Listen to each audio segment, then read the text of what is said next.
Following podcast contains spoilers, adult language, and two people trying their damnedest to make the best of a bad situation. And no, I'm not talking about Madison and Strand. Who are you talking about? This is a message from the Office of Emergency Preparedness. Due to the recent crisis, we ask that you remain in your homes. Do not attempt to communicate or interact with the creatures, even if they are people you know. Lock your doors. Bar your windows. The dead are coming. It's time for Aim for the Head, an all Walking Dead universe podcast. And now, here are your hosts, Diana and Steve. Hi, and welcome back to Aim for the Head podcast. I'm Diana. And I'm Steve. Guten Morgen. No, because we can no longer say bonjour. Bonjour. Now it's guten Tag. Guten Tag. And this is podcast episode number 304. This week we will be doing our very best not to vomit while we talk about the mid-season premiere, Fear the Walking Dead. Title of the episode is Anton, and this is season 8, episode number 7.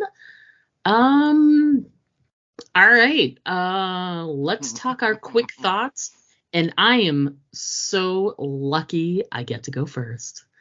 You are. So please, I'm sure there has to be some.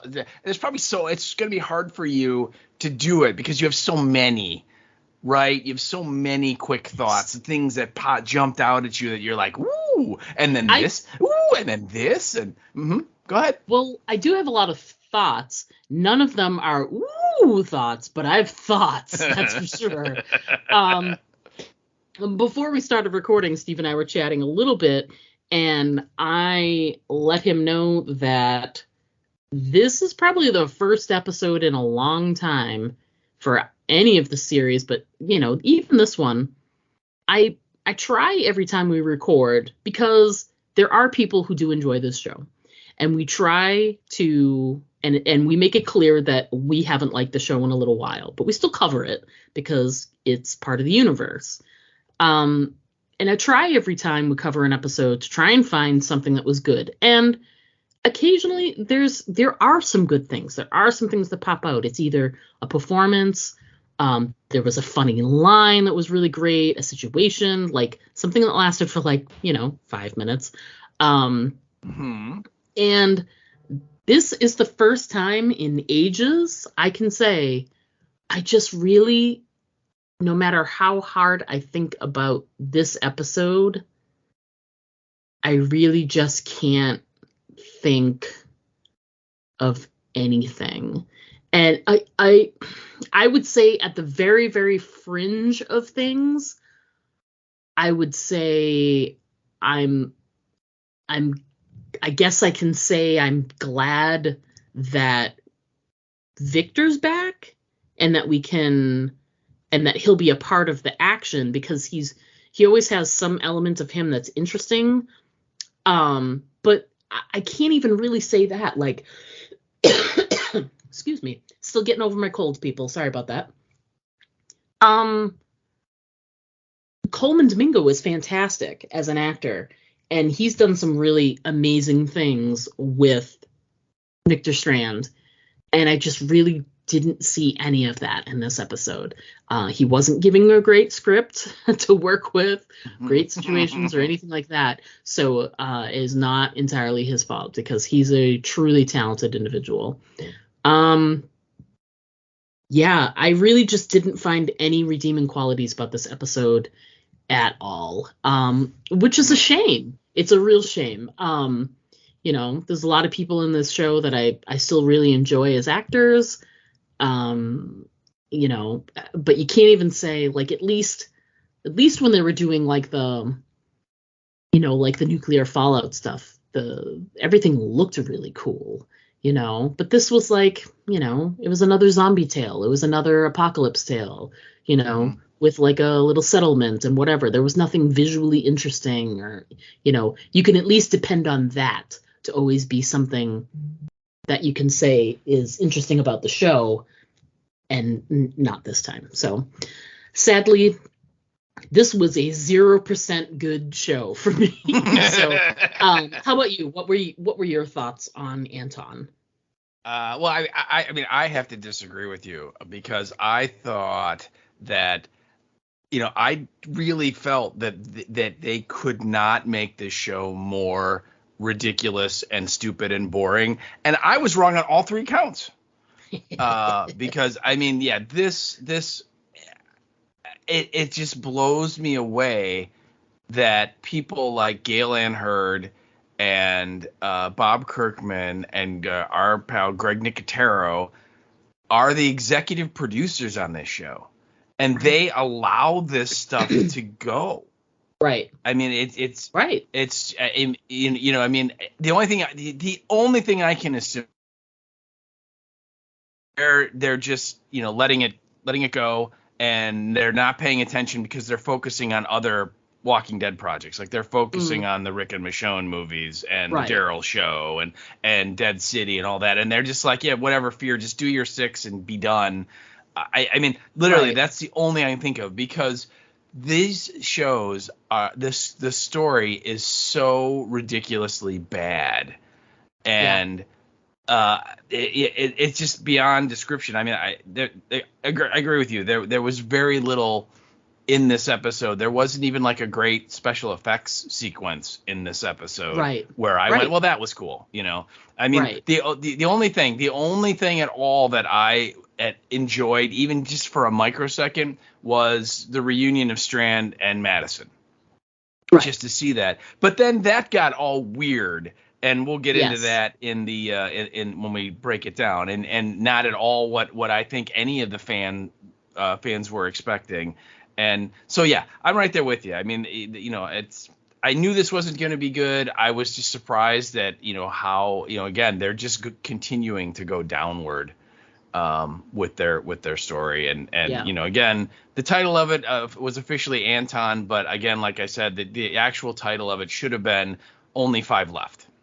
Right. 1 down, 5 more to go.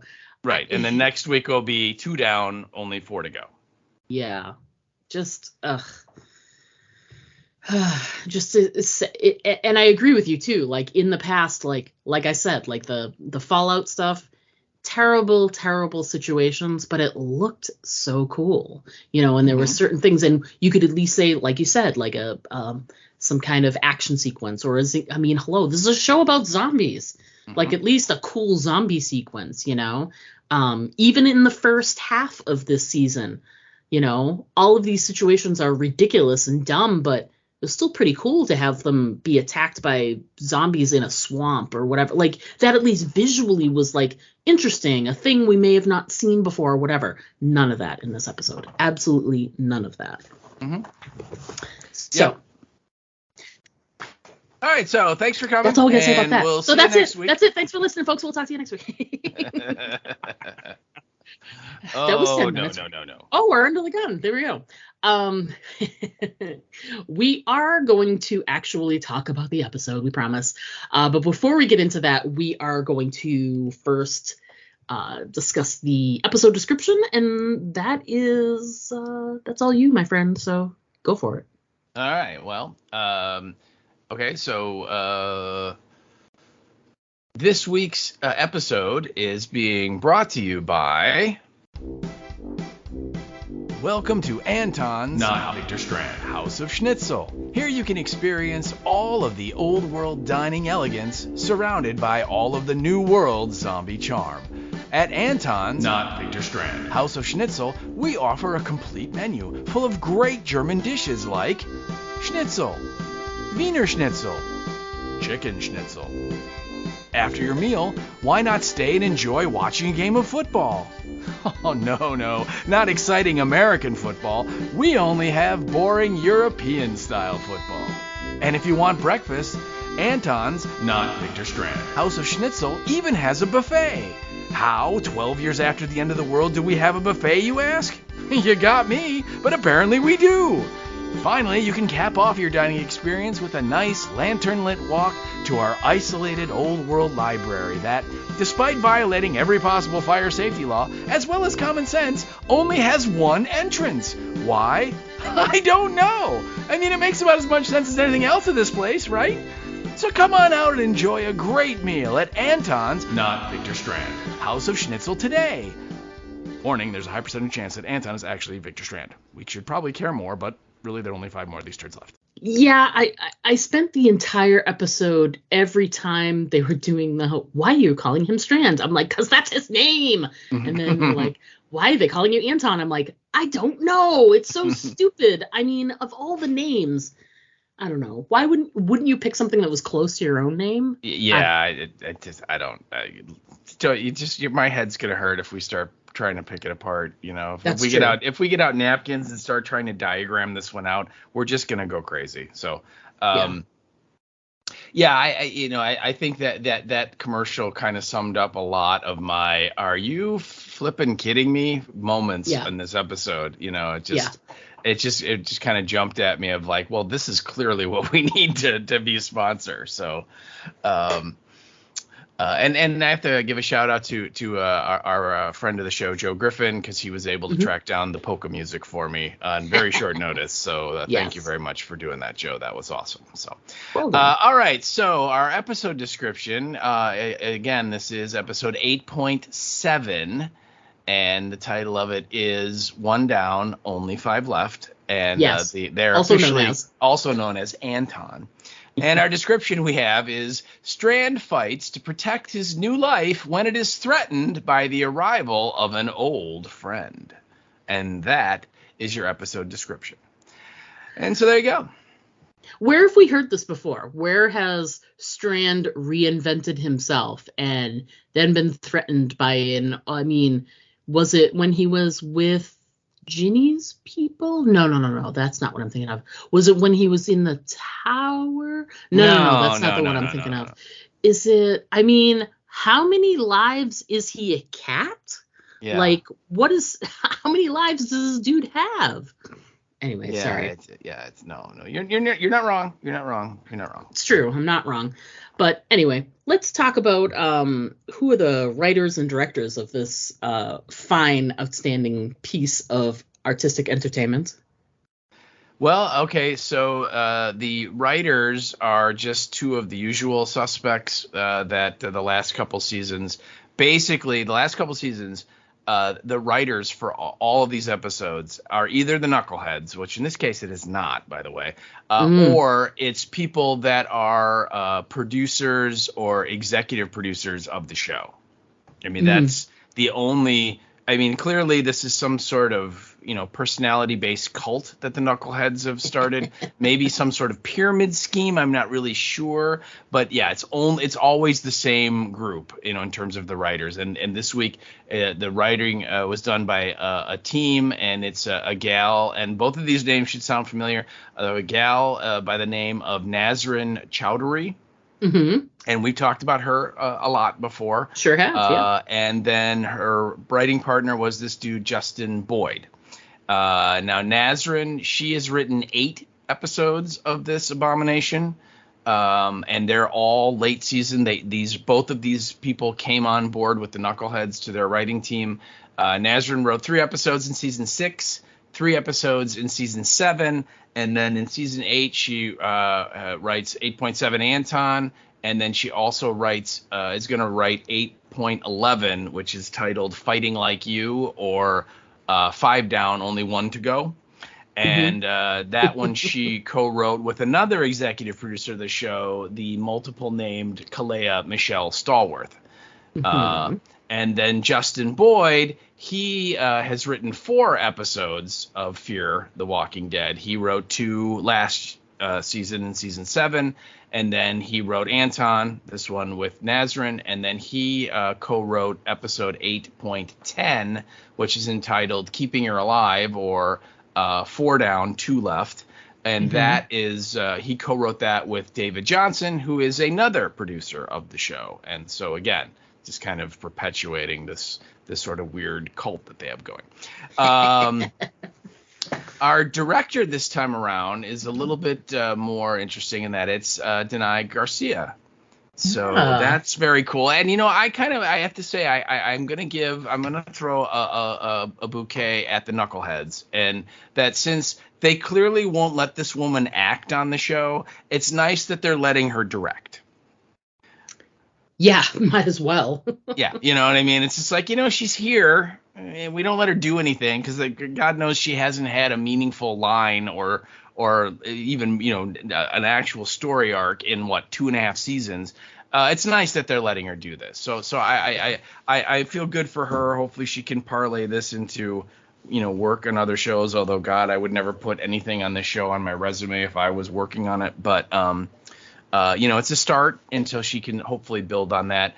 And in terms of the direction, I didn't think the direction was that, it was kind of unremarkable. There was nothing that jumped out at me, but there was nothing that was blatantly awful or bad. It was just, the story was so uninteresting, boring, slow, and poorly written that it didn't really matter what the direction was going to do. It was still going to be bad, at least to me. So, yeah. So, again, I think give her some good material. It'd be nice to see what she could do. Yeah, that's true. I feel bad. It's a shame that I would assume this is probably her first directing gig, so it's like for it to be this, I don't know. I feel bad. Like, here's the thing: it can only go up from here, Danae. It'll, you know what I mean? Like, this is not what shows are like. Right? Yeah. So if you can handle directing this, then that's actually a mark of someone who might actually do well. If you can handle it and not lose your mind, then, maybe you could do this again another time. We'll see. Yeah, hopefully. Yeah, hopefully she'll get another bite of the apple not associated with these two idiots. So yeah. All right. So let's talk the cold open. I don't know where the fuck I am cold. the moment when you start checking your pulse open to make sure that you're, still breathing I was checking the well, first of all, I didn't watch the broadcast of it. I watched it on the app. And I literally opened up my phone. I'm like, it's playing the right episode, right? Like, we're, that's how, disconcerting it was. I'm like, okay, we're playing soccer. It's, it looked fairly clean and neat. And, there's someone's cutting that grass. Yeah, right. And there's nobody that we recognize. Yeah, that's the other thing too. I didn't recognize a soul, but all these people knew each other. And the only little thing I got that I was like, are we even in the apocalypse? Was when they left the field, they were walking past, and there was an array of solar panels. And I was like, oh, I wonder if this is like a settlement, like somewhere where they had to set up solar panels to, blah, blah, blah. That's the only thing that gave me an idea that we were actually still in the apocalypse. It was crazy. Yeah, it was. And again, I like, your second comment is, where are we? Which again, where are they? Yeah, you can't pin it down. And I know this last season or so has been very hard to where are we? Because before it was pretty clear, we're in Texas or we're in, Mexico or but now not so much. Yeah, I mean, ever since they got on the rafts, where are we? Where is the group? It's been very vague, and we kind of pointed out, over the last, the really dumb Morgan storyline. There's these kind of crazy, fast travel moments where, hey, we're wherever we are. Now we're going to go basically back to Alexandria. Now we're back where we are again the next morning, right. So it's sort of like their ability to tell a story is very poor, which doesn't help us trying to figure out where the hell they are, and God forbid they ever show us a map. Right. You know what I mean? God forbid anyone ever has a map and you see the Gulf of Mexico and there's a big dot there or something. It's like, okay, that's where they are. No. So I agree. And then they're all speaking another language. And I'm suddenly whoa, I thought that show ended last week. Yeah. Is this the continuing adventures of Daryl Dixon? And instead of in France, he decides to go, due east and heads to Germany. Heads to and now Germany, he's playing right? soccer with a bunch of people from Germany.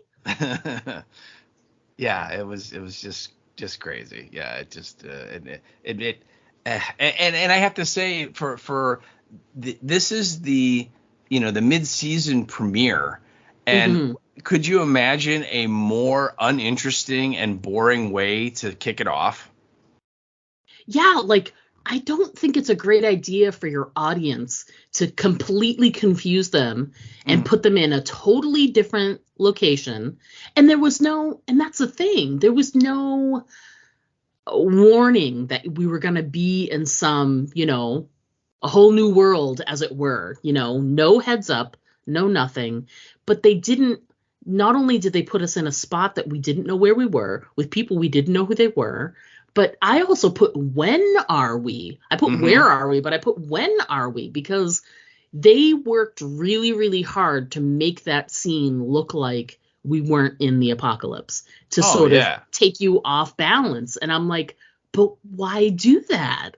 Like, what's the point? You already have alienated your entire fan base by having a show that's poorly written and, poorly structured and yada, yada, and all for good reasons for people to walk away or not watch anymore. But it's like, the people that are tuning in, could you at least respect them enough to give them like a scene that makes some kind of sense, especially to start off the second half of the season? These are the last 6 episodes we will ever see of this show. Oh, hallelujah. But you know what I mean? Like their like sort of haha gotcha moment is, we're going to really put our fans off kilter, put them someplace they've never seen before. We have people they've never seen before. We're not even sure if we're in the ZA anymore. Like, what's the reasoning behind that? Why would you do that? Yeah. Well, the big reason is that the 2 guys in charge, they don't understand the zombie universe. They don't like it. They don't want to be operating in it. If you look at all the stories they've told since they took over, the zombies are always in the background, and they only bring them in when they absolutely have to. They would much rather focus on, the human stories, which is fine, but then tell interesting human stories, right? Yes, exactly. And yeah, I mean, it's just so obvious that it's like, they're like, hey, our zombie show is going to be different from all the other zombie shows in that we don't actually like zombies. And so we're not going to do anything with them at all. What do you think? And then again, the executive producers are in another meeting on another show all the time. And they're just like, yeah, whatever, just do your thing, go away. We don't care what you do, just get it done. Yeah. And again, I know this theory was floated, and I'll take credit for it, but I'm sure someone, much smarter and better looking than me thought of it before I did, which is that this show has been allowed to continue to drive traffic to the main show. And basically saying, you think Walking Dead, during like the Savior War years, right, when the show was not very good, the main show, there was kind of this idea of them going, hey, you think that this show is bad, that other Fear show is even worse, so you really want to stick with us because you don't want to watch that crap, Yeah. So and then now they're just letting it continue until it ends. But yeah, I was very confused with this open sequence. I as much as I hate this trope, I would have preferred, all of our heroes, and they're in a really dire moment and it doesn't look good, and they're surrounded by ghouls or whatever, and they only have 1 bullet left and they're this close to getting eaten, and then it fades out and then it fades back up and it says 6 weeks earlier, and you know what I mean? We started that way. I would have even preferred that than what we got here, because again, this is uninteresting, it's unexciting, it doesn't make any sense. And it was boring. I mean, you know what? Look, guys, if I want to watch a stupid, boring soccer game, I will go watch a stupid, boring soccer game, okay? Don't put a stupid, boring soccer game in my zombie show. That's just me. Right. Yeah. And, just structurally, the story itself, like, you know, if let's say they, what if Strand was one of the people playing, soccer? So you're immediately like, oh, this is where he ended up. And if it even told you like the coast of Georgia, and on a Wednesday afternoon or whatever, even if they gave you the place and the time, all of those things, it wouldn't matter if like the situation itself, like you made a couple of points too. I mean, what is this Shangri-La that they're staying at that has no structural damage, nothing wrong with it? The only thing was it had like, it had like some ivy on the outside and maybe some dirt. I don't know. They had their tour bus blocking the road, right? And they'd put like picnic tables in front of the tour bus, and some of the ghouls had kind of impaled themselves on the legs and so on. But you're right. I mean, this place looked like a resort you'd find now. Everything was brand new. Everybody's wearing new clothes and new shoes. There's tons of electricity for the whole place. And one of my comments was, they have a friggin' buffet. Yeah. And I mean, they show the kitchen, I mean, they're making those big, quiches or omelets or whatever, right? And all of their kitchen equipment looks brand spanking new, and I'm just like, this is just like, it's like the knuckleheads, their view of the apocalypse on steroids, where they're just like, you think like the last couple groups we've seen that had it really good, just you wait, because these people that apparently have no defenses at all and let anybody just walk right in through the bus, they've been able to set this little place up and no one has bothered them. Yeah. Which is, how does that exist? It doesn't exist. No, it doesn't. It's Shangri-La for sure. Yeah. And I also like structurally, how long has Strand been there? Right. Because he's all of a sudden, he's also in charge of vetting new people already. Yeah, I know. Yeah. Well, it has to be a couple of years, because from when they were in the rafts leaving the Fallout area to now, a couple years have passed. Right, because baby Morgan grew up, and so did baby Dwight and Cherry's kid too. Yeah. So I mean, they were no longer toddlers; they were now like 9-10 years old. So a 6 or 7, 8 years have clearly passed. But that would make that place even more impossible, because now you're even further into the apocalypse, and they still. Right. I mean, they're like painting the fucking place. I mean, it was. The one thing I didn't understand too, well, first of all, I made a really smart-ass comment about the son's name, because, they've already established that they're all from Germany. They were, their story is that they were stuck in the resort and when the world fell apart. So they were from Germany, but that's how they ended up there. And I'm like, that is so uninteresting. And the son's name is Klaus, and I'm like, and I couldn't help it. I'm like, really? I'm like, you had to pick like the most redonkulously German sounding name to make it sound authentic. And I put in there, I was like, you realize that German people can have like regular names like Joe or Andy, right? You don't have to be like Klaus or Dieter. Actually, I was gonna say it should have been Dieter, that he could have been in Sprockets. I just like it just felt very stereotyped, you know what I mean? Yeah. I'm not saying there aren't people who aren't named Klaus, they are, but I just feel like I've met not lots of, but people that I've met through the years. I worked at hotels for years, and the hotel I worked at in the city had tons of people who came from other countries and other and came to live in Chicago and work at that hotel. And there were a decent amount of German people, and they always had, I don't want to say normal names, but they had very sort of anglicized Western names that were, and maybe they were using a Westernized version of their name professionally. I don't know that. But, they had very sort of common names like Henry or Frank or Fred or whatever. I've never met a Klaus, Yeah, but you have not lived yet till you have met the Klaus. I don't know. It just, I hate to say it. It was something so small, but in this show where they, even the smallest thing they do, that it just, everything irritates me about this show. Well, yeah, they have no benefit of the doubt at all. No. And so as soon as anything comes up where you're like, really, it's just immediately you're like, well, that was stupid, and you won't give them any chance to work on it because they haven't earned it. Yeah. And so the whole conceit of this place is like every other place we've seen on Fear before, which is, we're here to help people. We bring people in and let them stay. And, we want them to be, a part of our, I guess a part of our community, whatever. But if that's the case, why was everybody speaking German? Right.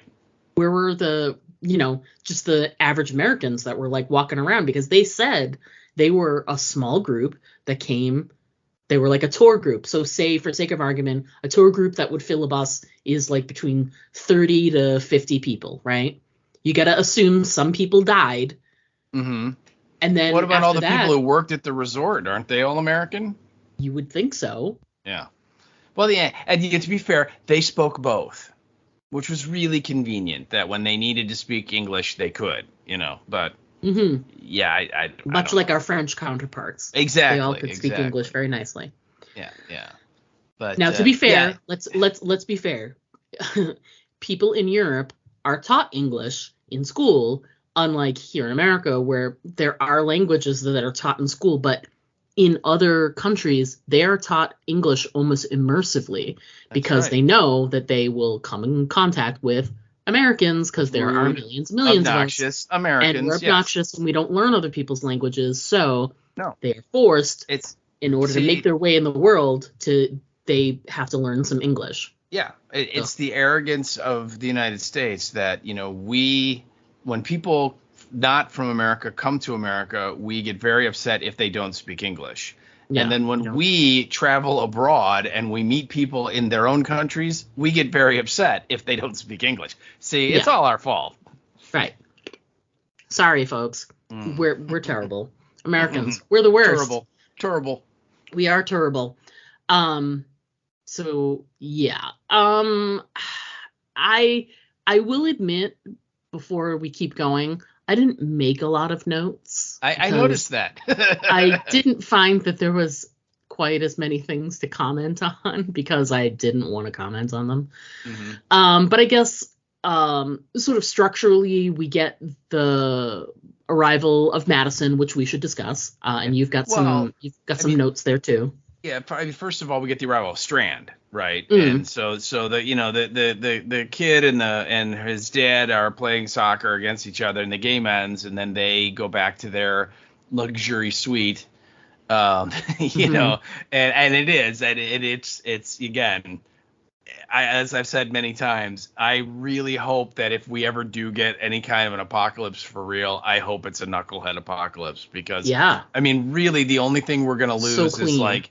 We'll only get like 6 channels as opposed to 1,000 on TV. That's going to be what we're going to lose. I mean, it is the greatest apocalypse you'd ever want to have happen to you, because you still basically have all of the amenities and the the luxuries that we take for granted in the non-apocalypse. So yeah, the only difference is that there's zombies walking around. So it'd be like right now, but with zombies. Well, with zombies, but you'd still have all your stuff. Yeah.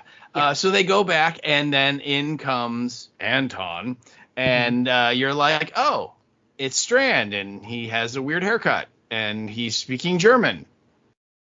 Okay. Yeah. And this was like the first curveball that kind of hit me, and I don't know why I was surprised, but I was, and it's this idea that I think we've known from the beginning, that Strand is a guy that is always got an angle. He's always playing a con, and he's always willing to take on whatever role he needs to survive. Yeah. I think we all from day one, from the moment we met him, we knew that that's who he is. And it's fair. He's still that person. Yeah. But, I mean, this is like cartoonish heights that they've gone to, where it's like, really? okay, so really, so he is, I guess, because Alicia told him that she loved him even after he was, the dick in the tower for last year, that affected him so much that the only thing he could do was try and find a new group and only be helpful and completely make up a new identity. Yeah. Right. And okay, like you said, why would you change your name to Anton? I mean, it's like, and more importantly, why would you keep the fact that, your name isn't Anton from like your husband and your son? You know what I mean? I mean, what would have been so terrible with him going, well, I used to be known as Victor Strand, but that guy is dead and I don't want to be associated with him. I made some horrible life choices when I was Victor Strand and I'm distant, you know what I mean? And just come clean. Yeah. And Totally. So, right. But no, he didn't. And so I didn't like that. I didn't understand that. I thought it was cartoony. But anyway, we meet him and he's speaking German, which is really weird to watch. And he, they have this little moment and then somebody shows up, someone requesting help. And so they go and you see the guy and he's got the infection on his finger or whatever. And they give him antibiotics and they feed him schnitzel and they, basically help him on his way. And it's at that point that, they get a message. Another person has shown up and needs help. And she has having problems breathing. And we're all like, eh. Oh, who could that be? and one of my notes was, so I guess now Madison's lung thing is important again. Yes, because it's convenient. Right, because last season she kind of got along without the oxygen tank pretty well for most of the year, but now she can't walk like 10 feet without collapsing. And anyway, so we finally get this reunion of Strand and Madison. And like I said, that was kind of the one thing that I was like, well, I'm sure they're going to screw it up, but I still want to see it happen. Right. And, and this is just a question for you as well as everyone else, it's been so long since Strand and Madison have seen each other. I mean, we're talking like, 4 seasons since they last interacted, right? Sometime in the baseball stadium. Minimum, yeah. And so I'm a little hazy on the details, but did they have like a falling out where like she was pissed at him that I don't remember? Remember before the stadium fell, they were having trouble with certain things here and there. Not a lot, but just like a couple of things. But they were very close to it being like very sufficient, self-sufficient. Mm-hmm. But they found out that he had the car stashed. I remember he had he had been hoarding car. Supplies. Yeah. Yeah. And I think that they had a falling out over that because he didn't trust that the whole thing was gonna work out. Okay. Yeah, and he was ready to go like that, and they had like a connection, and she felt like he was gonna just leave and not talk to her. That's what I remember. Okay, so I remembered that he had the car. I remember he had the car, but the reason I'm asking is that and again, this is my just observation, but I almost get the sense that basically every season finale or mid-season finale, whenever there's a break in the action on this show and then they come back, it's almost like the knuckleheads and the writers, they just start writing new characters for all these actors. Mm-hmm. And there's no consistency, and that's why people act one way in one season and then they veer off and act a different way in the next season. And the Strand thing is one, but the other thing is Madison. It's like as soon as she saw Strand, all she wanted to do was wreck everything he'd set up. Yeah. Right? I mean, she couldn't wait to say, oh, you're Victor Strand. Oh, yeah, no, he's lying because that's what he does. He's Victor Strand. And I was just kind of like, really? Okay, I mean, like, why isn't Madison like, oh, you're going by Anton here. Okay, well, I won't rat you out here, old pal. Can you help me out from these guys that are after me? And maybe we could catch up. But no, as soon as she saw him, she's like, you motherforker, I'm going to get you. And I'm like, what is all this from? This is not the reunion that I wanted or was hoping for. I mean, I don't know. I don't know. What did you think? Yeah, I felt very similarly where same as you. Like, I was like, okay, this episode is not going to be good. I don't have any, I don't have any designs that this will be good in any way, but at least this, like, these two characters coming back together and their relationship was probably one of the better things about the show back in the day. Right. They had some scenes that were just fantastic, and the connection that these two actors have personally is really, it shows on screen. And it was just so deflating because of,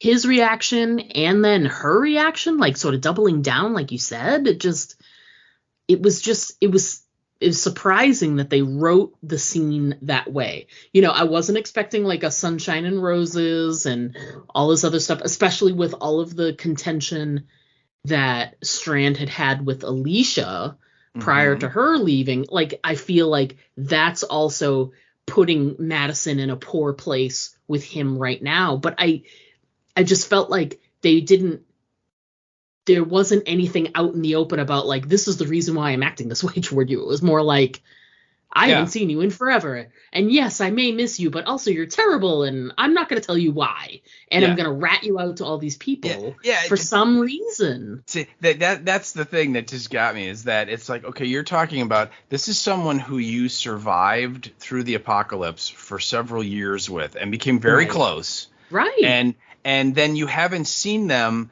in like at least almost like 10 years for Madison.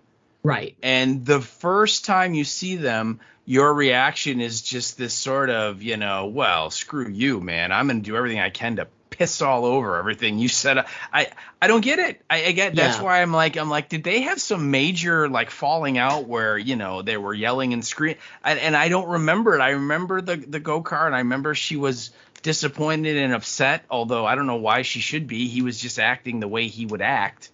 I mean, I think just being Strand. Yeah, you'd be surprised if he didn't have that go-kart set up ready. You know what I mean? The other way around, yeah. Yeah, and so that's why that her whole reaction in the episode, it's like, hey, these guys are chasing me and I need help, but you know what? Screw you, and I'm gonna do everything I can to mess everything up you have here, but help me.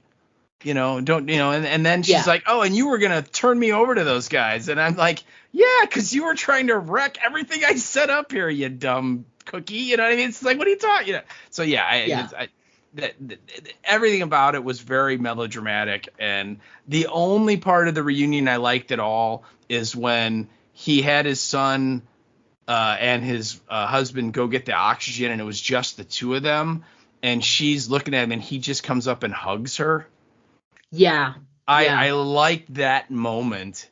Yeah. And I almost wonder if that moment was the actors and Danae improvising and just putting it in there, Yeah. It felt in that moment like he was almost saying sorry for the scene before. Like, I'm so sorry I had to act that way in front of, my new family. But I'll never, you are still special and important to me no matter what. Even if we have like a hard time with each other, I'm still, you know what I mean? There's history. There's history here for sure.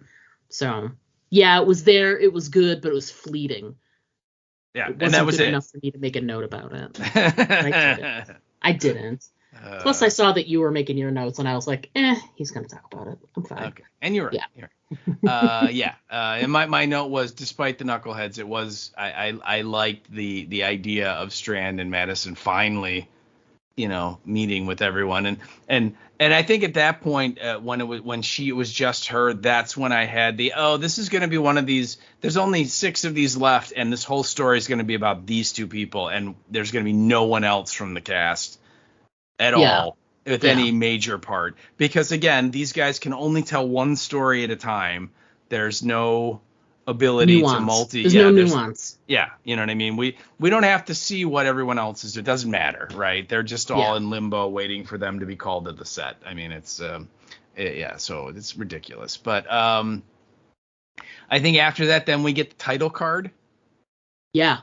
Yeah, it took a while for it to get there. It was a long cold open. It was, yeah. It was like almost 12, 13 minutes before they finally got to the title card. And so it's Strand, and he's surprise. standing. Yeah, surprise, and he's standing in front of the library building. They end up at the end, and the sword is stuck in the ground behind him. Yeah. And it was very boring. It was much like this whole episode, boring and uninteresting. Yeah. The title cards used to be the thing, man. That used to be the thing that we would get excited about, and it was different. No, they're the only show in the universe that has a different opening every single week. Yeah, and, I know. And it was such a cool thing. I'm so sad that it's gone. I mean, they're still doing it, but it's like a shell of what it once was. You know. It's something that the Charlie Eldard was the old showrunner, I think. Adlard, yeah. Adlard, yeah. He started that in season 3. They had the whole, and back then when they did Talking Dead, they even made a point of saying that, there's little Easter eggs and clues and things in the title card, which made it even cooler. So you're like, ooh, what does that mean? Oh, what did they tell? And then of course the Knuckleheads took over in season 4, and they, like you said, they kept up the idea of it, but they just kind of whitewashed it to where it's nothing, Yeah. So yeah, it's so sad. I did like when Klaus. Or if it's okay with you, let's just call him Dieter, because I think that's funnier. Let's call Dieter. Dieter, yeah. And now Bichel Dance. Yes. When he is talking with Madison, and he, they're going back and forth, and she keeps trying to tell him that's, Strand to Strand, and he says, like, why do you think my dad is this Victor Strand guy? And she's like, because he is. Yeah.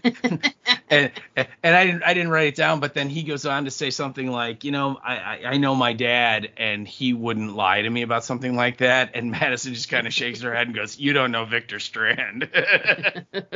and again, I like that line. I don't understand why she has that. She's taking this tack. What is her end game in destroying everything he set up here? I don't understand. You know what I mean? It's not like she was there looking for him. It's not like she's been on a quest to hunt him down. She just stumbled in there because those other guys are after her, right? Right. And effectively, if you take away if Strand wasn't there, this is a group that took her in and helped her. They hid her away from this other group. Mm-hmm. They gave her oxygen, which she desperately needed. Yeah. And made sure she had like a hot meal and whatever. Right. And maybe they sent her on her way because she was dangerous or whatever. I don't know. But it's like, to not come from a place of gratitude first, like regardless of who Strand is to you, these other people took you in. Right. He's connected with them, yes. But I don't know. That's just... I agree with you. Just like the sort of not even being grateful and then just jumping right to, I'm going to tell you everything that's terrible about this guy that you think is your dad. Yeah, that you think this guy is so great. Well, let me tell you. Oh, by the way, can I have another piece of schnitzel? I mean, it was right. Just... Can I take another hit off of the oxygen thing? Yeah, do you have a gun I can take with me? I mean, you know what I mean? It was just, it just makes no sense to me that, you don't do that. That's looking the gift horse in the mouth. I mean, it's like, no. Absolutely. No, you don't. I always make a point of this, that I love when shows acknowledge they have a past. And yes. I did enjoy that in this episode, we not only got multiple Alicia references, but we got a Nick reference and an Alicia reference, and we got an Amina reference, which I thought was, which was, I'm like, holy crap. that they actually went that far back to, good old Al and her tapes, right? Yeah. And so on. So that was kind of nice. Again, it was ultimately meaningless because of everything else around it, but that was an interesting moment. And I mean, we can talk about the story. Troy's guys show up. They want Madison and the rest of the German people, because as we all know, the Germans are not a warlike people. They're very peaceful. they are. Yeah. They don't want to give her up, but they're not really. I mean, like I said, it's not like they have guards there at the entrance. Basically, anyone can just walk right into their little Shangri-La resort thing. But they don't want to give her up. But then Strand gives her up, and then she runs off with the kid, and then they go looking for her, and then Daniel shows up out of nowhere, and so then the guys leave, and Strand runs away like a coward, runs up those stairs, and then they go out, and he and his husband go out, and they find his old boat, and he gets his old sword, and the whole time the husband, wow, what a accommodating, forgiving soul. That dude the whole time is just like, if you were really Victor Strand once, I don't care. Just don't lie to me. And Victor's just like, it's not me. I'm not him. I'm not him. I'm not him. I'm not him. And at the end of the episode, by the way, I'm him. I mean, you know what I mean? It's just like, dude, just tell the truth, man. And part of the quote unquote lesson of this episode is earlier, I think, when the guy with the bad finger shows up, and he asks, like, why are you being nice to me? And Strand says, everyone deserves a second chance. Yeah. And that's, immediately you're like, okay, well, now we know where he's coming. Yeah. That's the subheading, the subtitle of the whole show. Right. And I'm surprised he didn't whack him with a shovel right in the forehead first and then say it. But yeah, so he's clearly on this kick of everyone deserves a second chance, but he will not cop to being Victor Strand, even to his husband, which again, I found that to be really bizarre. And I mean, is he like afraid that, like, when he was the dick in the tower, that he committed some kind of like apocalyptic war crimes, and he's gonna get sent to like some sort of tribunal and executed for it? You know what I mean? It's like, what, just be like, hey, you know what? I used to go by Victor Strand. I don't go by that name anymore because that guy was not a good person. I made a lot of bad decisions and people got hurt, and it was a lifetime ago, a nuclear war time ago. I just don't want to talk about it. I don't want to relive it. That part of me is dead. I'm not that man, right? Which is another line he has later on in the episode. If he would have told his husband that, don't you think a husband would have been like, okay. Yeah. Even if he'd been like, listen, we've all done things that we're not proud of. Yeah. In the apocalypse, we've all been pushed to our limits. And unfortunately, I did some things that went well beyond those limits, and I did those many times. I want to tell you those things, but it's going to take me some time. Yeah. So just know that I have a past, that I don't want anything to do with that past anymore. So much so that I don't even like being called by that old name, because it's dead. It's dead to me, just like that past. Right. So please call me Anton, but know that I used to have a different name, and this is it. You know what I mean? There's nothing wrong with that. And I think, the honesty that would have been involved in that would have gone a long way. Yeah. And if they would have, if the script had been set up where he and his husband both knew that, like the husband was in on it, but they were not telling the son just because, they're like, he's a child and he won't understand. And then now so many years have gone by, they're like, it's weird to tell him now, so they're not gonna. That would have been much more plausible than Victor just kind of showing up and being like, I'm Anton and I have no backstory and there are no follow-up questions. Yeah. And they're like, wouldn't it have been a much more interesting plot point? What if Madison had been like, why are you being called Anton? Do you guys know about him? What if his husband, Frank, had been like, yeah, I do. Victor's dead. We don't talk about him anymore. He's in the past. This is Anton. Yeah. You'll Yeah. call him. You know what I mean? Like, that could have been a really great, like, a moment, like, you would never expect that moment to happen. And you'd be like, oh, God. You know, and maybe they don't know all the details because he wasn't ready to tell them all of that yet. Mm-hmm. But they know he has a past. They know he has another name. And it would have been a much more cohesive moment if they could have been like, listen, we're family. Of course we know that he has a past. We all have a past. Right. But that doesn't matter anymore. We're here now. There is no Victor.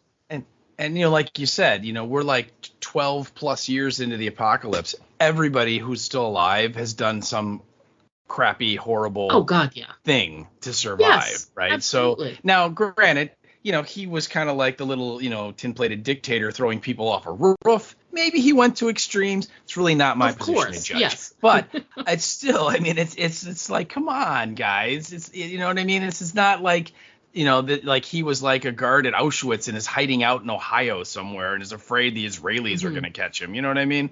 And I'm not saying that to belittle anything that happened in the apocalypse or the Holocaust. It was horrible and awful, and those guys should have gotten everything they had coming to them. But I'm just saying this is a little different situation. Plus, he's also already done that, because didn't they show when he first got together with I'm not going to remember his name, but the guy that owned the boat that he ended up taking, I can't remember. They went to his like villa. Yeah. It was Thomas something, and I can't remember what it was. It was like Doe Gray Scott played him, the actor. Yeah. Yeah. And when they got together, they had like moments where he had to be like, listen, I had a past, because he was a con man. Mm-hmm. But when they fell in love and when they got together, he basically had to be like, listen, I'm not that person anymore. You can trust me. Mm-hmm. I would never do anything, you know, blah, blah, blah. But so he's been down that road before, and he knows that if he comes clean, the person will still love him and just be like, listen, I understand. Let's move forward. You're not that person anymore. Yeah, so he's already established in his past that he's done exactly that, and it went fine. But I guess he really doesn't want to talk about his past anymore. Again, it's just their story, and they don't care. True. So they go out into the woods and they find his sword, and then they eventually track down Alicia, or not Alicia. Wow, I'm not sure where my brain is. They track down Madison and Dieter and Dita, and they I think they're in the library at this point, and the bad guys are coming. You know, they're on their boat and they're getting closer, and so Strand tells his they gotta find some place to hide out. Yeah. Well, he tells his husband and his son to just leave them, to go back to the resort, and you know, again, it's this whole, you know, I'll protect her because I told you I would, but I need you to leave. I got to do it by myself. And I was kind of like, really? So you're going to take on like 6 armed to the teeth guys by yourself? That's a good idea. Yeah. And I get the idea of protecting your spouse and your child. I understand that. That's fine. But anyway, so they leave. And so it's he and Madison, and, they get caught by the bad guys, and then some ghouls show up finally, because again, I think about that point the knuckleheads remembered, oh yeah, this is a zombie show. That's right, this is a zombie show. We gotta have a zombie or two in it. And so we did get, of course, a stealth walker, which I thought was kind of funny, that, you know, was able to I'm gonna sneak up on you and not make any noise. And then just before I jump out behind the tree and get you, then I'm gonna growl. You know what I mean? It's just like, okay. So we did get one of those. I know. And so in the confusion, he and Madison get away and they run into the library, and then they, for some reason, decide they can't lock the door. Or like kill the ghouls that are at the door so they could lock the door. And so they said they just go, oh no, we can't lock the door. And they run away and the door's open and the ghouls get in. And just before they are going to get eaten, the bad guys find them and they kill all the ghouls. And then they are holding everyone in the resort at gunpoint. And that's when Troy shows up. And I know you made a note about this, and that Troy is trying to make this really impressive point about how he killed Alicia. And he's got proof that he killed Alicia, and he kicks this little bag over to Madison, and he's going to show her, and you can tell he's been savoring this moment in his mind and just waiting for the realization to set into her face and to see the despair and her soul actually crack in two, and she unzips the bag, and then what happens? And she takes out Alicia's arm. Now we all know what it is. So everybody in the audience goes, but Madison hasn't seen Alicia and has no idea. She literally asks, "What's this? What is this?" Yeah, she looks over at Daniel and she's like, "What the hell's this?" Yeah. So there's no impact to Madison because she doesn't fucking know what it is. So if you're gonna have a piece of something have an impact to someone, shouldn't they know what it is before you do that? Yeah, it's like, dude, you know what? You cut off her head and throw it at her. That would have made that would have been way more effective. Yeah, I don't get that. It made no sense to me because it fell flat. And then right after that, when it becomes clear, then she has this like reaction. You bastard! But it was so over the top. Yeah. And so overly dramatic. It was melodrama. It did not match anything that had just happened. Yeah. It made it worse. Like it was so terrible. That was, oh my God, all the arm reveal stuff was just so dumb. Yeah. The whole point, because at the mid-season finale, we kind of saw him putting all the stuff in the bag, and he had Alicia's arm. Yeah. Right. So we knew that. We knew. Yeah. Yeah. And so as soon as he picked the bag out and he's kicking, I'm like, well, that's got her arm in it. And I was already on that track. I'm like, does Madison even know that Alicia had her arm cut off and all that stuff? And I'm like, maybe somebody mentioned it to her. I don't know. Yeah. Again, we never see anyone on the show talk about anyone ever. No. There's never any, hey, you probably were looking for your daughter and your son, and both of them are probably dead now. Let me tell you what happened. We never get that scene, right? We never do. No. So yeah, the whole time she's unzipping that bag, I'm like, is she going to have any idea what the hell this is? Yeah. And she didn't. And so, it's like, oh, Troy, you got to hit yourself with a hammer harder next time, man, because you got to come up with a better plan. But and so then, right then when, what is he grabs Strand and he's going to hit him with the hammer unless she tells him where Padre is. And I know, you have a point from Eric Kane in his review of this episode. Which is hilarious, by the way. But basically Troy's motivation that he tells everyone is that he's looking for Padre because Madison took his home from him when she kind of destroyed the ranch and, killed his dad and his brother and all that stuff. So now he's going to take her home from him. See, it's sort of one of those like, tit for tat kind of revenge things.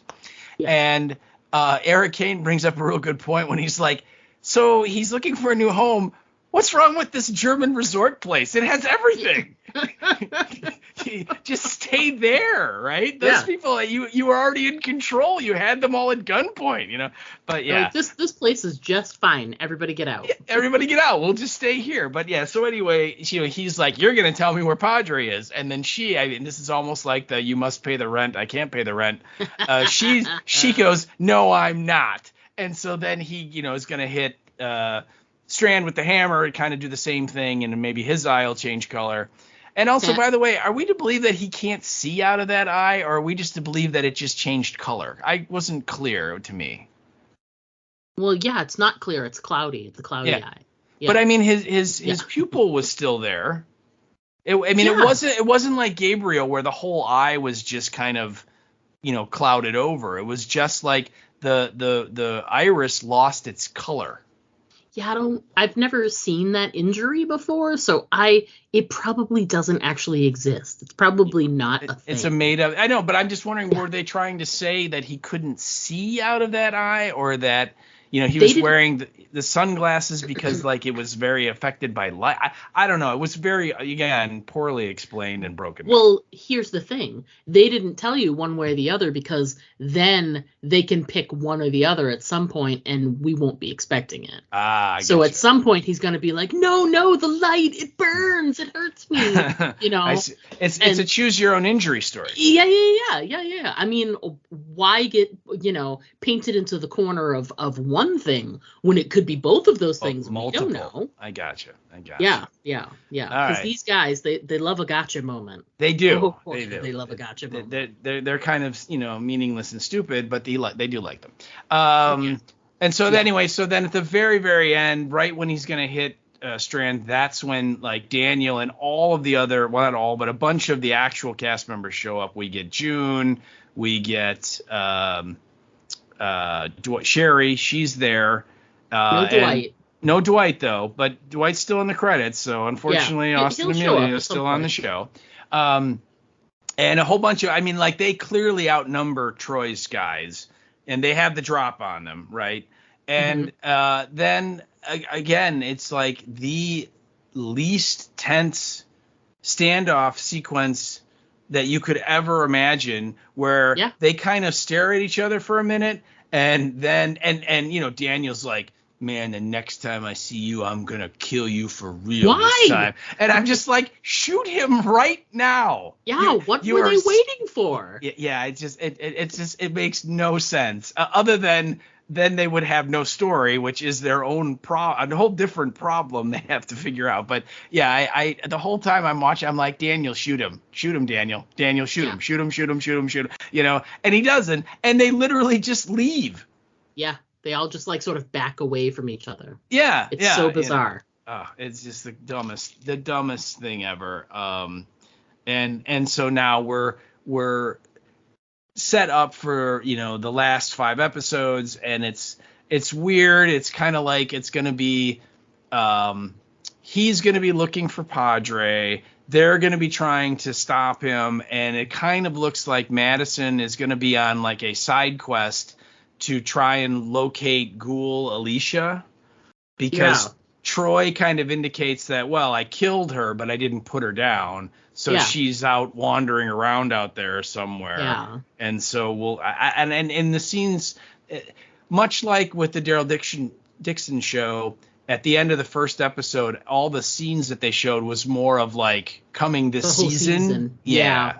So you kind of get a mixed bag of stuff, and at one point it does look like you see a girl Ghoul, and she doesn't have her left arm, so and it's from behind, and she has dark hair, and you're like, maybe that's Alicia, and so on. So I don't know.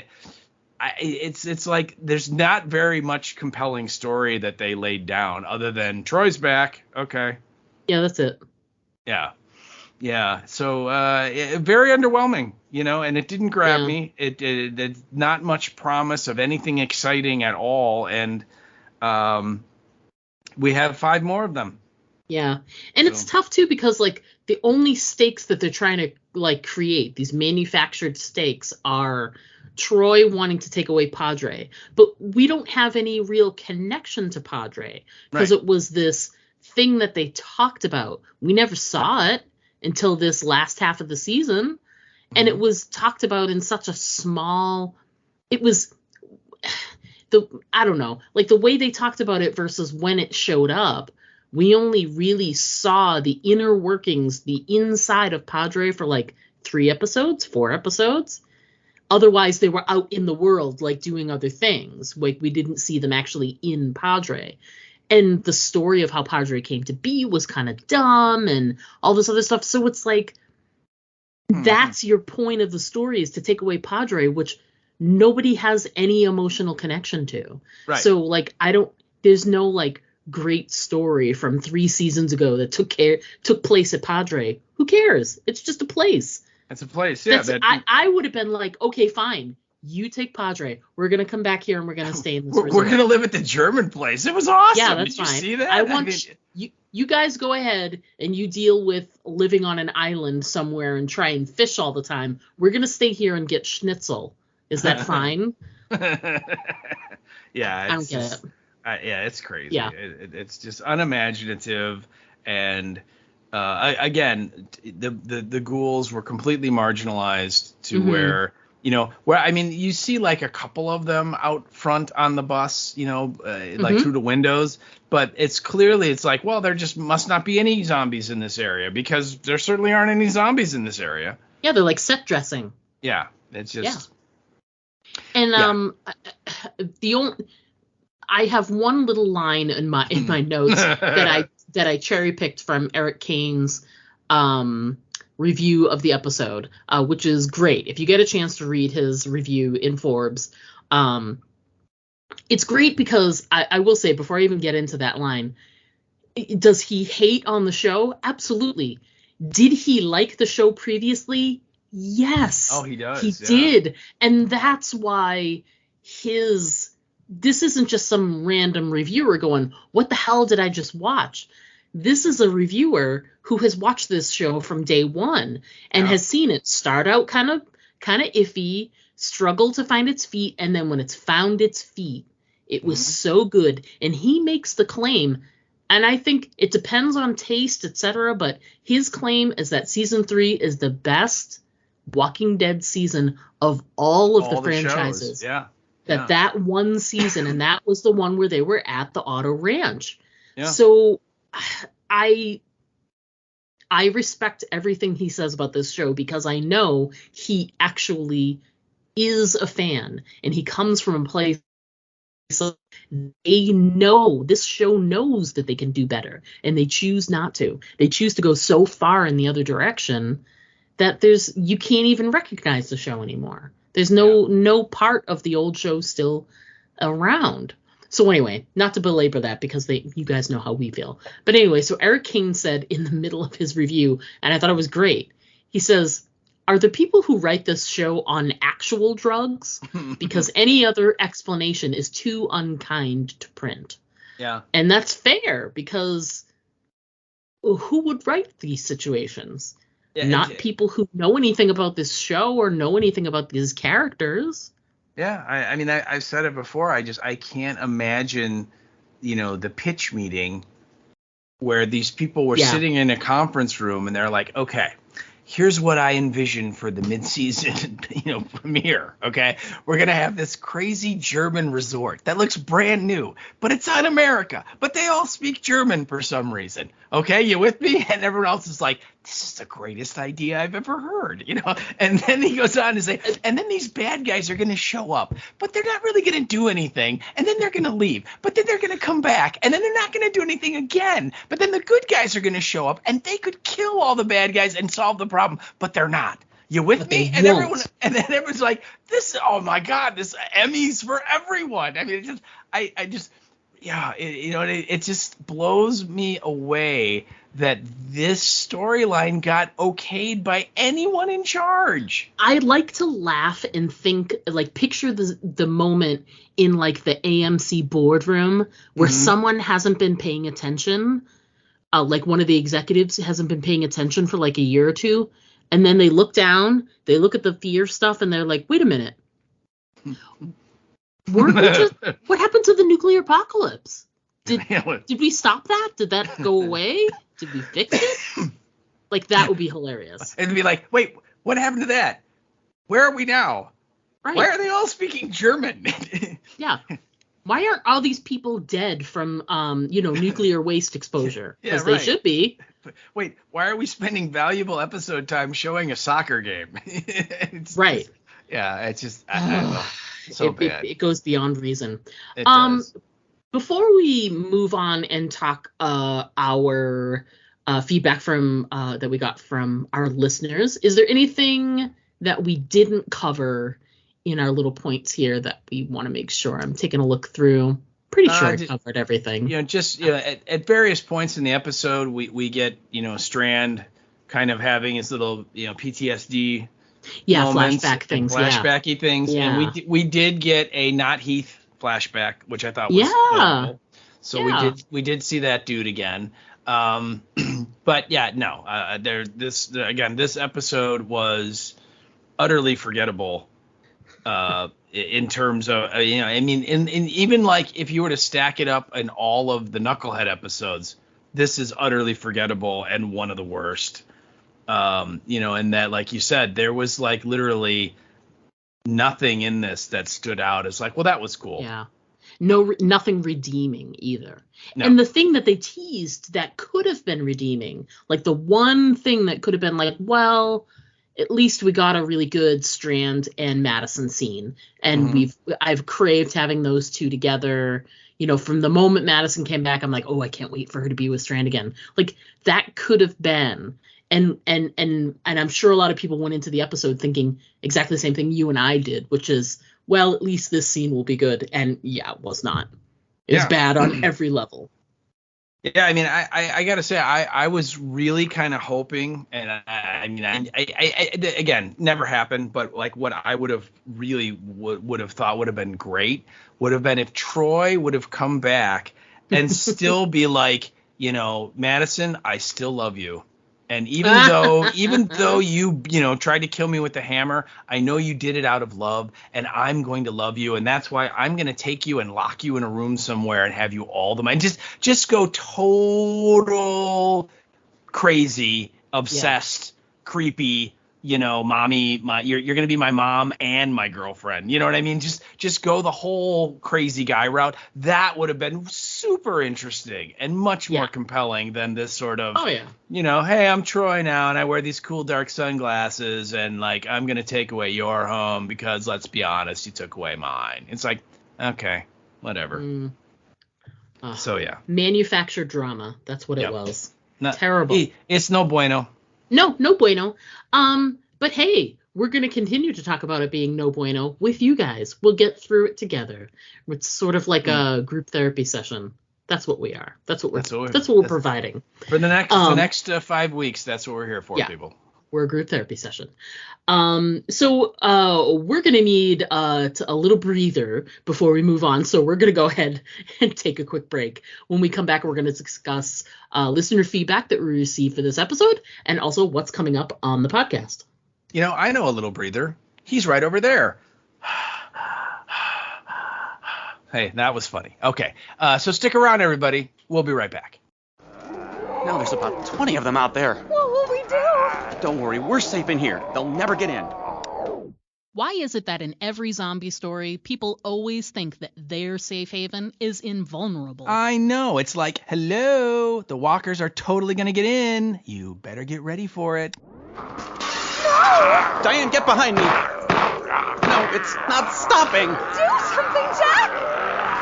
And another thing, how come nobody in a zombie story has ever seen a zombie story? Do you know how much time in human life would be saved if just one person in the group was up on the genre? What do we do? Aim for the head. What? Aim for the head. You heard them. Aim for the head.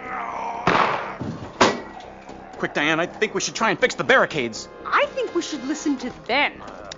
Now, that's the first good idea they've had all episode. I still don't think they're gonna make it.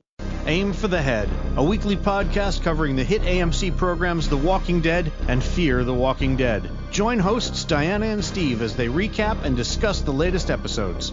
Aim for the Head, available on iTunes. You can also follow them on Facebook. Hey there, this is Greg Nicotero, and you're listening to Aim for the Head podcast with Diana and Steve. And don't forget to always aim for the head, because body shots, they really just don't work. Hey everybody, we are back. We're going to jump right into our listener feedback. And Steve, you're going to go first, so why don't you go ahead and take this first piece of feedback that we received. All right, well, our first piece of feedback comes via the international desk, and this is from our pal in good old Devon, England, Bev 2. Hello, Bev. Hey, Bev. And I love it. The subject, she sent this via the email, and the subject of, and she put in there was Fear the Walking Dead series. Can't remember, episode 7, I think. It had to include that. I was like, that's a classic. Thank you. It's awesome, and it tells you everything you need to know. Yes. And she starts out. She goes, "Hi guys. Well, it's back, and what do we all think of what we've seen? I thought it started well, Coleman elevated the beginning of the episode with his brilliant acting. I've always had a soft spot for Victor, so it was nice to see he was trying to give something back to society, even if it was built on a lie. Then she was on to say, the wonderful start went off track as soon as Madison turned up. I was excited to see the Besties reunion and was even quite moved by the emotional hug, and so were we. We both talked about that. Then she goes, then their demeanors suddenly changed when Strand's son returned, which seemed a little off. Yeah, and then immediately Madison went into, I'm just going to screw up everything Strand has set up for whatever reason, which seemed very weird and unexplained, but that's most of the show with these two guys. She goes on to say, I could understand why Strand might deny knowing Madison, but why did Madison suddenly go off on about him being a horrible person? It would have made more sense for her to act that way right from the moment she laid eyes on him. And that's very true. And also remember, when he was like a super horrible person, she wasn't around. Yeah, so, she didn't see Dictator Strand. Yeah, so anything that the other people could have told her, it's all, secondhand. So she has no direct evidence of, that guy was really being a dork. So again, you're right. It didn't seem true to that character for her to act that way, at least from my standpoint. So I'm right there with you, Bev, and I think you are too, D, that, we're just like, huh? She goes on to say, yet again, a dodgy script with some incredibly cheesy dialogue, wasting the talent of these amazing actors. I'm not sure if you'll agree with me, but wouldn't it have been better if Troy had been the bad guy at Padre rather than bringing him in for the last 6 episodes? Although it would have been a stretch for him and Madison to have come back at the same time, it would have made more sense for him to have been the man behind the glass. That's a really interesting idea, but then you would have to change Madison's really stupid storyline of being the kid snatcher. Because why would he be doing that? And when I read this feedback, my brain jumped to, wouldn't it have been cool if Troy's in charge of Padre and locked in some cell somewhere is Madison, kind of like where Morgan's kid let her out of the room with all the air being blown in there. Remember, she was kind of locked up down there, and she was like his little plaything, right? And he'd come down in there and he'd kind of almost be like, it puts the lotion on the skin or it gets the hose again. Like that again. Just go total creep. Total uncomfortable, make your skin crawl. But they didn't. Anyway, she goes on to say, rather than squeezing Troy into the last few episodes, we could have had a final epic season with our group against a bitter old foe. It would have worked better than the 2 idiots that were behind Padre, the brother and sister combo. Come on. Yeah, terrible. She goes, I hope against all odds that this amazing cast will get the ending they deserve, but I doubt it will happen. My prediction, so here we go. So Bev is now going on the record. Her prediction for the ending is that Strand will prove he's a changed man by giving his life to save the group, bringing what I've always considered the best character story full circle. So you're kind of predicting what a lot of us thought was going to happen to Negan on the main show. Yes. That's interesting. You know what? I could see it. The only thing, Bev, that tells me that you're probably not right is that these knuckleheads just do not like to kill people at all. So they struggle killing like a minor character that doesn't even really have a name. And you're talking about one of the 2 people that has been here since episode 1. Or in his case, episode 2. I can't remember if he showed up at the very end of 2 or at the beginning, or the very end of 1 or the beginning of 2. But, clearly from the first season, it's him and Madison. They're the only 2. Oh, Daniel, I suppose. So 3 of the 3. So I doubt it. But we'll have to see. She goes, looking forward to hearing your thoughts, Bev, in and now sunny after being battered by a big storm, Devin. So hope you survived the storm, Bev. And I'm glad that you sent your feedback in because you always make really good points. And I don't know what to tell you other than, we're just going to have to get through this together. I know. We're here for each other is really what we have to, cling to that. Exactly. So, yeah. Thanks for writing in, Bev. We love hearing from you. Absolutely. All right. So next up, a long time no write, Alex Bayless. Hello. He is in danger of losing his P1 status. I know. Alex, what's happening here. He's been busy. He's a podcasting fool, man. He's all over the place. He is. He's definitely, he's got like 3 or 4 of them now or something. Yeah, no kidding. So Alex writes in via the email and says, Diana and Steve, I know I have not been writing that much. I know. Yes, but I just got caught up on all the Walking Dead shows in the last couple of weeks. I have to say, both Dead City and Daryl Dixon shows were so much fun, really moved the story. They took our people and put them in interesting storylines that made me care, so I'm looking forward to seeing more. My only criticism is that the kid from the Daryl Dixon show could have died at any time and I wouldn't have been upset. I don't think that that's an unpopular opinion. No. He went out of his way to cause more problems, and he just made it so difficult to root for him. Now let's get to why I'm writing. I promised myself I would say something nice first. OMG, can Coleman Domingo act any better? Love or hate Victor, he makes you want to see him on the screen. I loved how, in his typical Victor way, his past caught up with him again. For me, this Victor, unlike last season or Big Tower Victor, was hard not to feel emotions. Okay, that said, this show is so bad. How bad is it? We did really good there. We did. No practice. That's the first time. Yeah, I know. The first time. The English language did not want to be a part of it for most of the episode. You're not wrong, sir. It ran away. This new storyline is so uninteresting. Bringing all these characters back seems so forced. It is uncomfortable to watch. I'm still rooting for the zombies to win.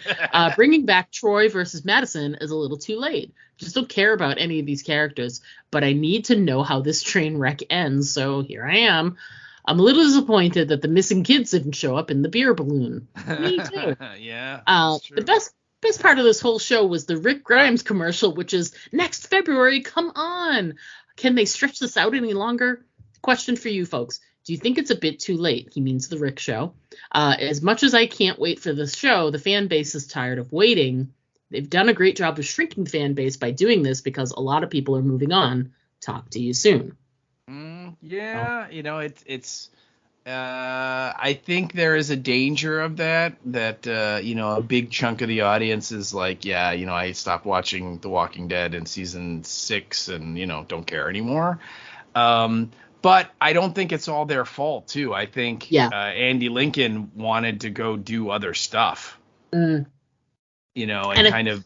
Well, I was going to say, and there's a mixture of people who left after Glenn was killed. So you've got those people gone. And then once Rick left. So I don't know. I mean, I think because of the delays that there were when they promised us a Rick Grimes movie. Yeah. And then that didn't happen for the longest time. I'm not going to lie. I am looking forward to this series. I really, really, really am. But I also think part of that is because they stuck the landing so well with the ending of World Beyond, and this ties directly into it, that actually, sadly, made me look forward to it more. So I'm curious if other people felt the same way. Like, I wasn't as excited. Mostly because of what he's saying, like the distance, and you sort of were like, I've been waiting and waiting and waiting. Well, now forget it. I don't want to wait anymore. Plus, this comes to be a certain amount of time. Like, once a certain amount of time passes on the show itself, like, as each year went by, you all had to think, like, where would Rick be that he wouldn't try to get back to his family? I think that's the thing that everybody struggled with when they brought this idea up to begin with. Right. So as time wore on, it's like less and less probable that Rick would stay any place where he wouldn't be able to have access to his family or be able to escape and get to his family. Yep. But since we've now seen how difficult it is to get away from the CRM once you're taken in, and they make it very difficult and all of that stuff, it makes it a little more interesting, and I'm looking forward to it. But I'm curious what other people think. Do you think it's been too long? Like I said, I a little bit, just because of what you just said, that it just The fact that we had Angela, I never met a time jump. I didn't like Kang running the main show. That Yeah. we're so far past when he disappeared that it's like, why is he still there? Why has either he would have gotten away and gotten home, or they would have killed him while he was trying to get away. You know what I mean? It's at some point, yeah. Yeah, it's just it's. So I suppose on some level there's a curiosity in me of like, how are they going to explain that? Right. Right. But I think it might be a case of it is a little too late. But again, I want to see what they're going to do. Those two characters are great characters, and it'll be fun to see them together. I think we all want to see the reunion. We all want to see, that happen. I think we all want to see, obviously Judith, see her dad again. That would be a great scene. Yeah. And everybody at the, in the Alexandria folks, to see, Daryl somehow come back from France and see Rick again would be cool, and Carol and all that stuff. And, Exactly. But again, I don't know. I mean, until we get a little bit more substance for what the show is, it's all pie in the sky. I don't know. It could be great, could be terrible. I don't know. So yeah. As far as some of his other points, though, I totally agree with him that bringing Troy back now is a mistake. Yeah, I agree. It's so long ago. There's so few people still watching the show that even know Troy was on the show at one point. I would imagine that there were some people who were watching last night that when they showed the flashback from season 3, which is 5 years ago, when she brains him with the hammer, that they felt that they just like shot that scene when they were shooting these scenes. Right. And just sort of built this backstory in. And then, you tell them, oh, no, that guy was actually on the show once. Really? He was? So I think, you had mentioned this when they first announced it was him, or they leaked out that it was him, that it's too late to have any impact. That it's like, they were hoping to get this sort of, oh, no, and I think most people were like, who? So. Yeah, exactly. I think Alex is right on with that, but yeah, we'll have to see. We'll have to see what the Rick Michonne show does. Hopefully it'll be great, but again, maybe its expiration date has already come. Yeah, it's time will tell. Time will tell. Yeah. But thanks for writing in, Alex. Absolutely. We missed hearing from you. We did. So make sure that you follow along this terrible journey with us, please. We need you.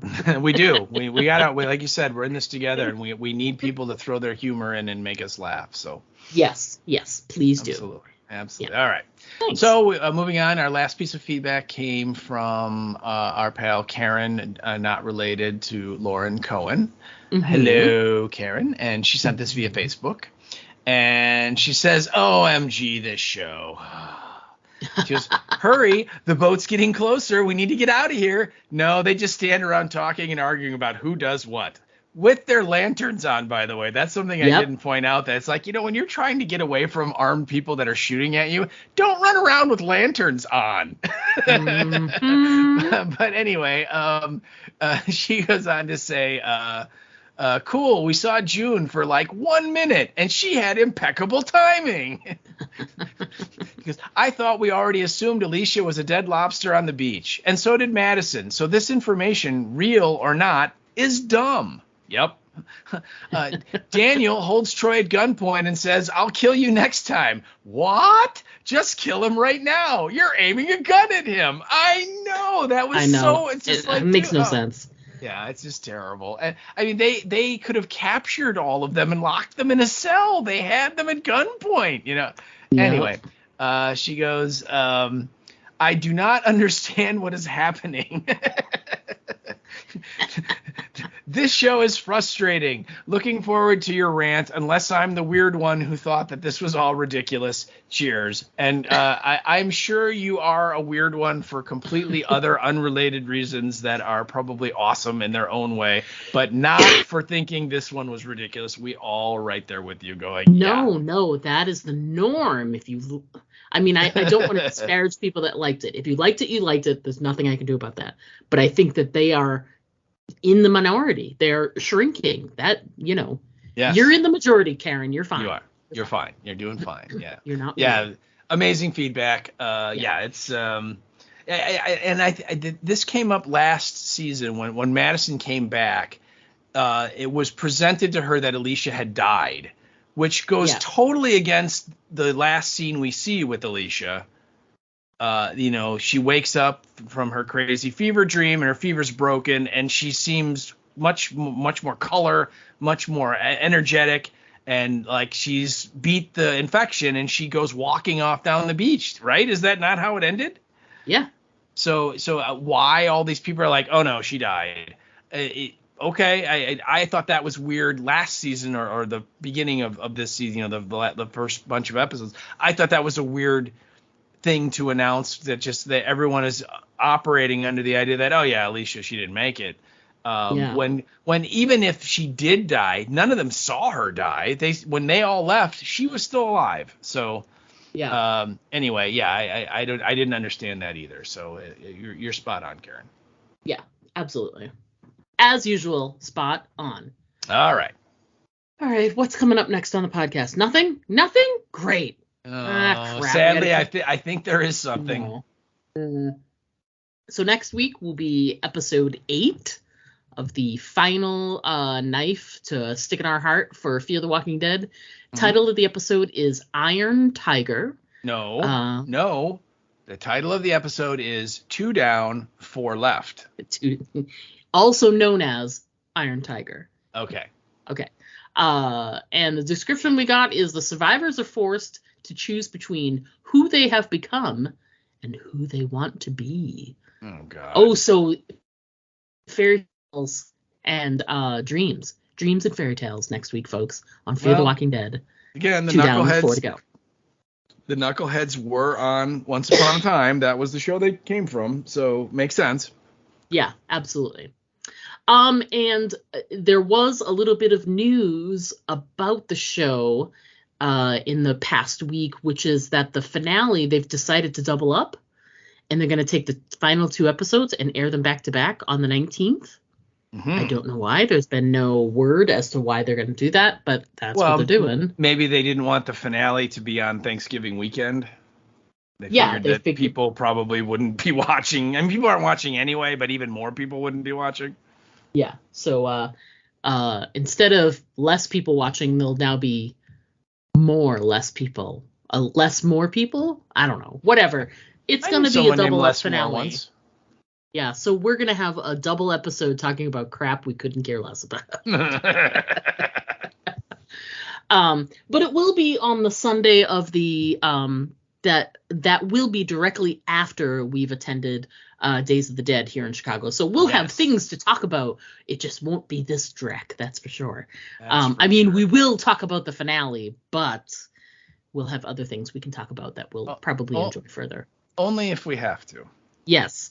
And I did forget to include, there was a bunch of stuff that came out of New York Comic-Con last week that we talked about when we were discussing the finale for Daryl Dixon. Mm-hmm. And there were some little bits here and there. And one of the things that they did mention was some cast announcements for The Ones Who Live. And there were a couple of people that I don't know the names. They're not recognizable, and they're just paying a couple of small parts. But they did mention that Pollyanna McIntosh will be returning as Jadis, which makes all kinds of sense to sort of connect The Walking Dead and the World Beyond worlds, since we've already seen her in World Beyond. So that makes all kinds of sense. Sure. And she is the reason that Rick is where he is. So sure. All of that makes sense as well. And also in the final season of World Beyond, they mentioned and talked a bunch about this one character that is off screen that we haven't met yet, named Major Beale. Mm-hmm. And we will finally get to meet Major Beale because that part has been cast. And I'm actually kind of excited. It's going to be played by John Locke himself, Terry O'Quinn. That is pretty cool. I think that's going to be a great. If you've ever seen him, he had a long stretch on West Wing and a couple other shows. He does really well when he's like in uniform. He does like a military style role. So I'm very, very, very excited to see what he brings to this. And man, does he understand niche shows? Oh yeah, Because he's done a ton of them. Sure. Well, and he was in the X-Files movie. He was on I was Needful gonna say he Things. did have a stretch on X-Files, didn't he? Yeah. He was in the movie. He might have been in one or show. two of the episodes as well. But yeah, he blows up at the top of the roof in the one movie. But yeah, he was also on Needful Things, which was I think an Amazon show or something. Yeah. It was a Stephen King universe show. He was a major cast member in that. Of course, he is, in the horror movies Stepfather and Stepfather 2, which is just, good, gory fun. So, yeah, he has a lot of experience doing the genre stuff. And, I like him in just about everything I see him in. So I thought that was really good news. I'm very, very excited. He's got and he's a great actor. He brings a lot of talent and gravitas. So I'm definitely looking forward to it. He's going to elevate in a lot of ways. So that's an exciting cast announcement. I'm very, very excited about that. Yeah, so, absolutely. Yeah. So so that's gonna wrap it up for us this week, guys. not yet. Not yet. There's one other thing. Well, two other things. One, again, Days of the Dead is coming November 17th. So that be is ready right. for that. That is right. So we're pretty much less than a month away. So if you're making any plans to be in the Chicago area, that's a really cool thing to do. And you can go to daysofthedead.com. They have shows all over the country, but the Chicago one's coming up. It's going to be great. You should go to it. The other thing that was announced is that this Friday, the 27th, George Romero's Dawn of the Dead is coming back to theaters. Now, last year, they released it in amazing 3D, which we went and saw, and it was a hoot. This is just the 2D version. This is not the 3D one. So it's just a remastered version of the movie. It's going to be in Regal Cinemas for 1 week, so the 27th all the way through Halloween, and then leaving on either Friday, November 3rd, or Saturday, November 4th. So just check your Regal Cinemas. I think so far they've released a preliminary list. It's only about 80 or 90 theaters across the country that are showing it. But what I've been seeing online is that either tomorrow, on Tuesday or Wednesday of this week, they will announce a lot more theaters are gonna sign up for it. There are, I guess, a lot of factors going into it. Number one being there is apparently a Taylor Swift movie that is out in theaters right now about her concert, and it is getting crazy business, and so some of the theaters are unsure if they're going to have room to show Dawn of the Dead and kind of a special thing. But anyway, just check your if there's a Regal Cinema near you, just go online to Regal or call them up or whatever and find out if they're showing it, and if they are, go see it because it's a great movie. It really is. Yeah, I agree. Is this the same version that we saw when we were in? Because we saw it when we went to Living Dead Weekend, didn't we? No, we saw Night of the Living Dead, 1990. We did. But we did. We did, and we watched Dawn of the Dead at Music Box that night. Yeah, we did go see it, but like it was like George Romero's birthday's in February, and they showed like a midnight screening of it at the Music Box. It would be that version, but I believe it's a cleaned up, remastered print, so it should look a lot more pristine than the Music Box print, because that was an older one. So yeah, but still, that was still a really good print, and that was a fun night. We had a good night. It was super cool. Yeah. So I so far in Chicago there are no theaters that are showing it that have announced it. So I'm really hoping that someone somewhere will, because I would love to go see it. So yeah, that'd be a lot of fun. All right, so that's gonna wrap it up for us again this week. So be sure to tune in next week, folks. The show you're watching may not be great, but the podcast you listen to help you get through it, that will be great, we promise. Yes. We look forward to chatting about the show with you next week, but until then, as always, I'm Diana. And I'm Steve. Don't forget to always aim for the head.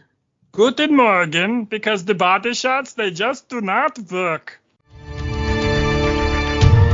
To send us an email, write us at aimfortheheadpodcast@gmail.com. And our Twitter handle is @AFTHpodcast. Pictures and video are always welcome at our Instagram account, Aim for the Head Podcast, all one word. But the best way to keep in touch with us is to just like our Facebook page to get all of our updates in your feed.